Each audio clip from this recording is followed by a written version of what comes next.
First into the den is John Boff, a former bricklayer who's hoping to build a relationship with a dragon. This opportunity today is probably the biggest moment of my life, other than marrying my wife, and a little bit scary, to be honest with you.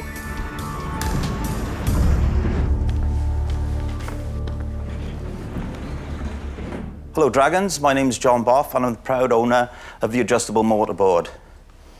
I'm here today for £25,000 investment for 15% equity within the company. Having worked in the construction industry for over 38 years and 27 of those years actively working as a bricklayer, I personally know the stress and strains this trade has on your body. Traditionally, bricklayers will get bricks, stack them, then put a wooden mortarboard on there. It was only when we were building an extension on my house, and with my wife being actively involved in doing the building work with me, she questioned what was I doing. When I explained, it's to try and get it up as high as I can to stop the bending so much. She simply said, well, isn't it anything that attaches to a scaffold and it can be easily adjusted? And that's when the adjustable mortarboard was born. We designed, manufactured a bracket that would fit all types of scaffolding and could be easier adjusted up and down to suit the individual bricklayer's heights. We put it on trial at Swansea University campus and it was a fantastic result. It turned out, using the EcoSpot, reduced musculoskeletal injuries by 70%. Plus, everybody says to me, how come nobody's thought of it before? Would any of you Dragons care to try and have a go? I would, yeah. Do we get to lay a brick? A solid pitch from John Boff, offering an adjustable mortarboard to make bricklaying less back-breaking. Is that right? Yes. Is that right or not? Yes, it's very good for your first effort. The ex-brickie is looking for £25,000. Oh dear. Don't worry. Never mind. In exchange for 15% of his company. An average bricklayer will bend down 2,000 times to retrieve mortar alone. Yeah, I feel that on my back already. There you go. Oh, I think we've got a winner. Now, be careful what you say. No, I because didn't mean it like that. Yeah, no, I no. think you'll find that you... Keep all your options open. No, I didn't mean it like that. I'd say everyone done very well there. Yeah. With its test run concluded, Peter Jones is ready to lay down his initial thoughts on the product. I mean, basically it looks like a massive paella dish, doesn't it? Yes, it's a spot board. Yeah. Yeah. And the idea is round so people don't walk into the edges of it. No, I think that roundness is really good. Why wouldn't you just have that on taller legs? Because people trip over it, it's a trip hazard as well. How many have you got? We got 90 at the moment. 90? Yeah. So how many have you sold, John? I haven't actually sold any. I've got them out on a hire basis. It doesn't sound a lot, but we hire them out for £1 a day, and then the construction companies hold them, and then when they're finished, they off-hire them. We take them back to the house, get them cleaned down, and then they re-sprayed up and transfers on. And that's all done at our house. £1? I know. Only £1? Yeah. I'm just thinking to myself, Why not more? why not £2? But don't you think that £1 a day is cheap? It's deliberately cheap because I want to get it out on the marketplace. OK, so how much money have you made, John? What's been your revenue in your first year of trading? Right, OK. You need to just understand I work full-time at the moment as a senior construction manager, and this is done purely through evenings and on weekends. So, John, this sounds to me that this might be a justification for a really low number. Well, it's £20,000 was our turnover. You've turned over £20,000? Yeah. Wow. Peter Jones is stunned that hiring out John's boards reaps such big cash rewards. Deborah Meaden has a track record in backing products in the building industry. Is this another chance to lay the foundations of a successful partnership? This is not a DIY style product at all, is it? So your individual bricklayer, I completely get, is never going to put their hands in their pockets and say, here you are, you know, I'm going to take... They're not. I wouldn't. No, of course you wouldn't. But the big construction companies, they spend fortunes. So why would you not think about selling them these? If that's a good idea, I'm open to selling. The only reason I've withheld thought of selling them is A, the cost. I wouldn't really want to pay that much. And B, how long they last. If I sold one of those boards there and the bracket, You're probably looking 7 or 8 years before you're probably looking to do anything back and get another one. So on a building site that, for instance, is building 200, 300 houses, how many of these would be needed? You're looking at about 40 bricklayers. The Den's queen of construction, Deborah Meaden, senses an opportunity to establish a market for the entrepreneur's product.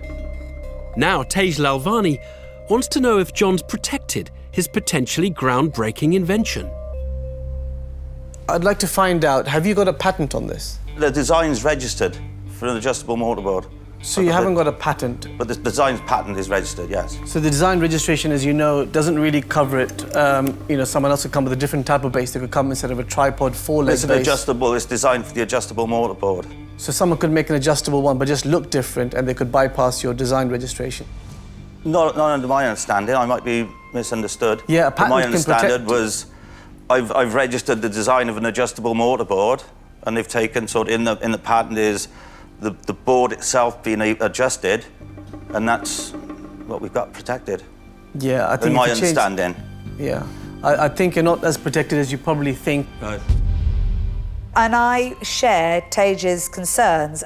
I've got it there if you want to have a look. I wouldn't mind just having it. I wouldn't mind understanding what, because you feel very confident about your protection. If I'm wrong, I'm Don't wrong. worry. Yeah, No, like I want to be really. I want to be clear on what you've got. So yeah.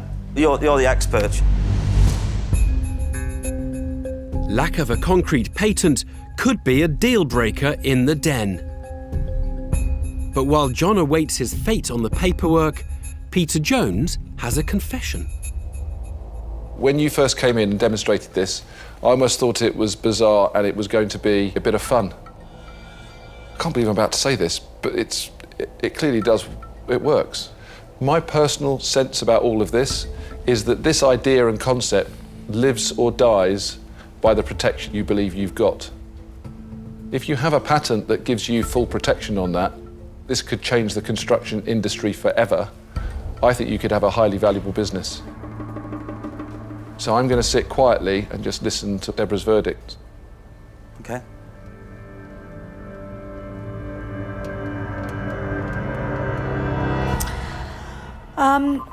So it is a straight certificate of registration of design. It's not in any way a patent. It is very specific over the design of that particular way of doing it. And I have a feeling that you could be the person who invented the next big safety thing for building sites who doesn't make a lot of money out of it. Oh, this is a real lesson. This is a real lesson. Why did you not go down the patent route? It's not too late. I thought I had safeguarded it is too late, because it's out in the public domain. Right, okay. Sadly, I don't think you're going to be the one who makes the big money out of this. Okay. That helps me make up my mind, John. Hearing that from Deborah is a blow, isn't it? Yeah. So sadly, John, I'm going to have to say that that's one of the reasons why I'm going to make you an offer. Oh, brilliant. I'm going to offer you part of the money. Because I think if you had several dragons, it could work, but I think it's more than that. I do think that you've got an opportunity of putting several thousand of these into the construction industry, and that means that I would get my money back very quickly, and I've got pretty much low risk. So I'm going to offer you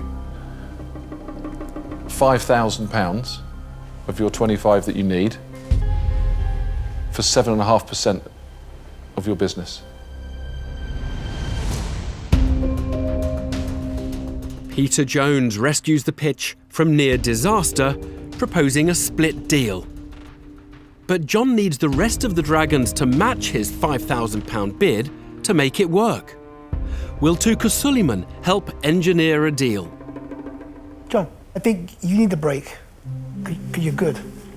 And in my view, I could quite easily say, I'll give you all the money.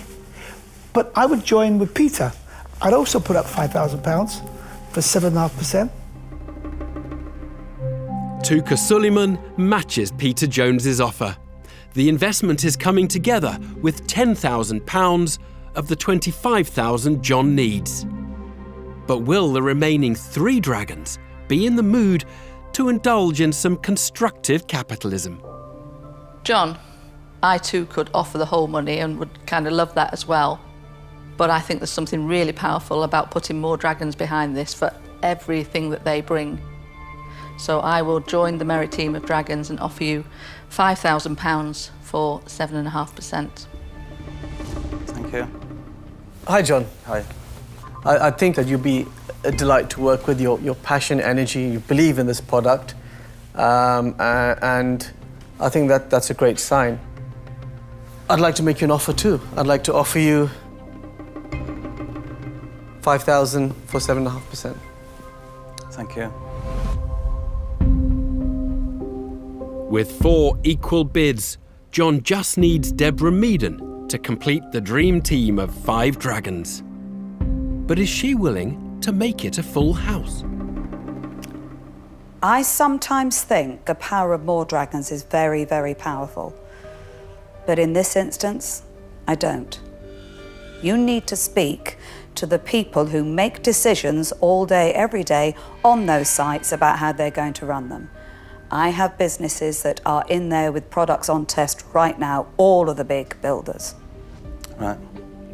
So I'm going to make you an offer, but I'm going to be greedy. It's for all of the money.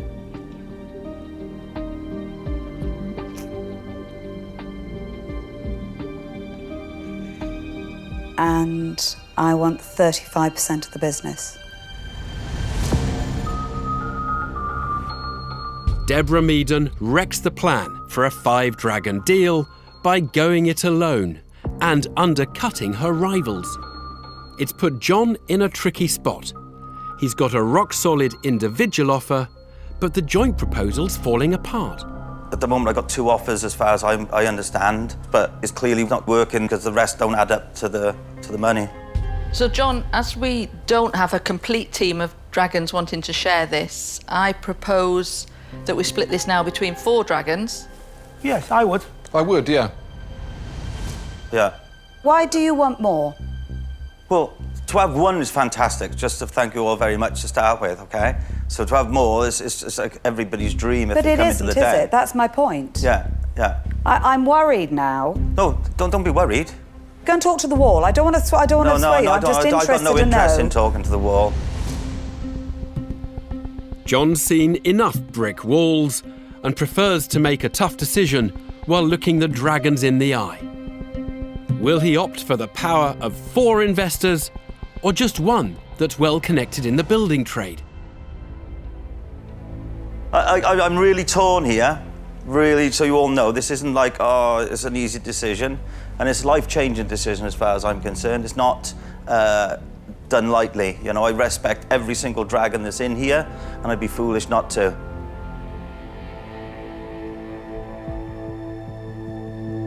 But if the offer is that, I'd take Deborah, please. Good. Whoa. Good. I'm so pleased. Thank you very much. I'm so pleased. Thank you. Well done, Sorry, John. everybody. Good Well luck. done, John. Cheerio. After nearly 30 years laying bricks on building sites, John leaves the den with £25,000 in his back pocket to take his adjustable mortarboard to new heights. I thought, until that point, I thought he had his mind right. I don't think that was the right decision. Well, I don't agree. I feel absolutely over the moon. Can't stop smiling. Can't believe it. Can't wait to tell my wife.